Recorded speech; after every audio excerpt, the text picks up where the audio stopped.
Muslims around the world will observe the holy month of Ramadan under lockdown and tight restrictions due to the coronavirus outbreak that has paralyzed entire countries. Ramadan is the holiest month for Muslims, in which they fast during daylight hours, congregate for prayers and share meals as a community. But with strict curfews and physical distancing directives enforced to limit the spread of the highly contagious COVID-19 disease, many of Ramadan's rituals and traditions will be curtailed this year. I can't remember anything like this happening before, Mohd Faisal Musa, a research fellow at the National University of Malaysia's Institute of the Malay World and Civilization (ATMA), told Al Jazeera. There was World War II or natural disasters, but from past literature, historical texts, and various archives, I found that Muslims still gathered during Ramadan, despite the war or disasters, and still observed their religious rituals together. However, we are facing a different enemy this time around. It can be merciless and invisible. How will fasting be different? During the holy month, Muslims wake up early to eat a pre-dawn meal called sahur, and break their fast after sunset with a meal called iftar. Breaking of the fast is usually a communal affair. It is common for mosques to host large iftars, especially for the poor. Because of the pandemic, which has spread to 185 nations, many countries this year have advised citizens to avoid large gatherings and have sahur and iftar individually or with family at home. In Egypt, all Ramadan activities, including group iftars and charity tables, are banned. The World Health Organization (WHO) has advised using virtual alternatives, where possible, for social and religious gatherings. Month-long Ramadan bazaars with stalls selling food, drinks and clothes, usually busy sites, are not allowed in Malaysia, Brunei and Singapore. Rosanna Isa, head of Malaysia-based group Sisters in Islam, said this will have a big economic impact on small businesses and single mothers, who rely heavily on this source of income. Meanwhile, as food consumption usually rises in Ramadan, there are concerns of panic buying and supplies running low amid the lockdowns. The physical distancing guidelines will also dampen the spirit of Ramadan, Isa told Al Jazeera. On this occasion where we have to practice physical distancing, not to greet one another in the way that we usually greet by hugging our fellow Muslims or shaking their hands, this will definitely have an impact on the spirit, she said. Can people still pray together? Congregational prayers are banned in several countries, and many mosques have been temporarily closed. Saudi Arabia has suspended the special evening Tarawih prayers at mosques, as has Jordan, urging citizens to offer them at home. In Iran, one of the region's hardest-hit nations, Supreme Leader Ayatollah Ali Khamenei has also called on people to avoid collective prayers. The religious authorities are definitely encouraging people to do their daily 5 prayers at home, and I think it really is within the family then to inculcate that spirit of coming together and praying as a group. Isa said.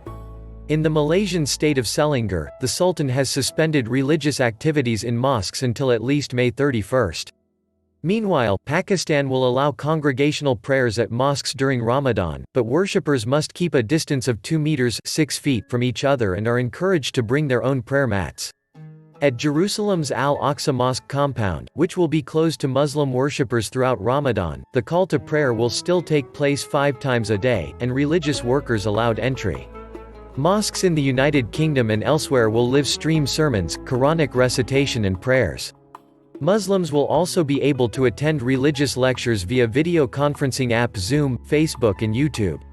For us, the connectivity, whether it was through classes, the recitation of the Quran or through prayers at mosques, we will now try to cope with in our homes, said Ayasha Amir, a Pakistani Islamic instructor and motivational speaker, who will be giving daily lectures live on Facebook during Ramadan.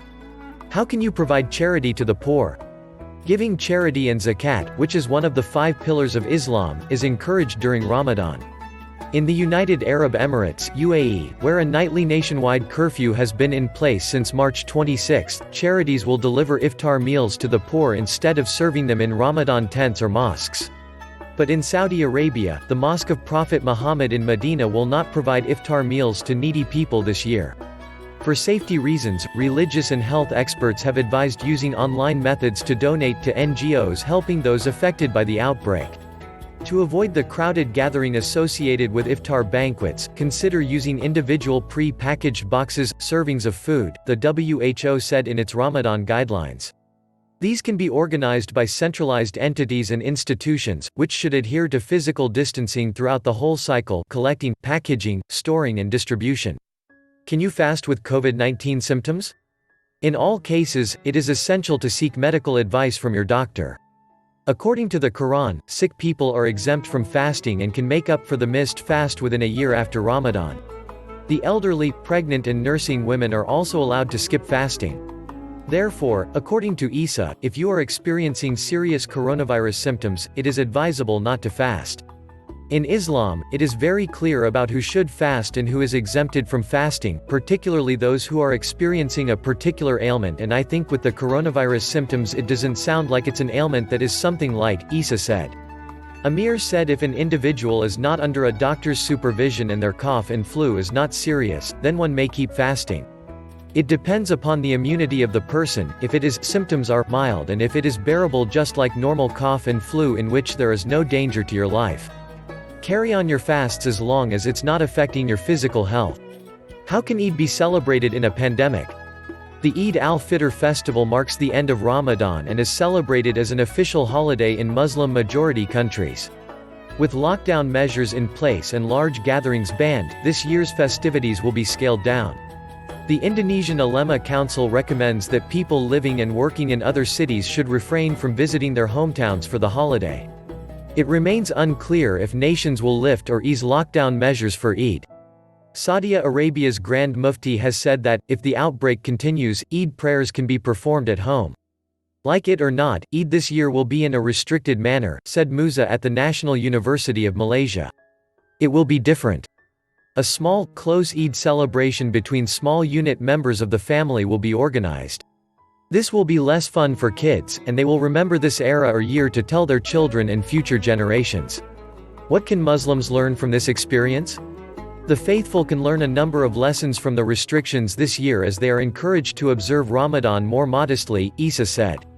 That whole notion about the food wastage, the wastage of resources and how it can be better channeled towards those who need it, that's something for us as Muslims to think about as well, she said.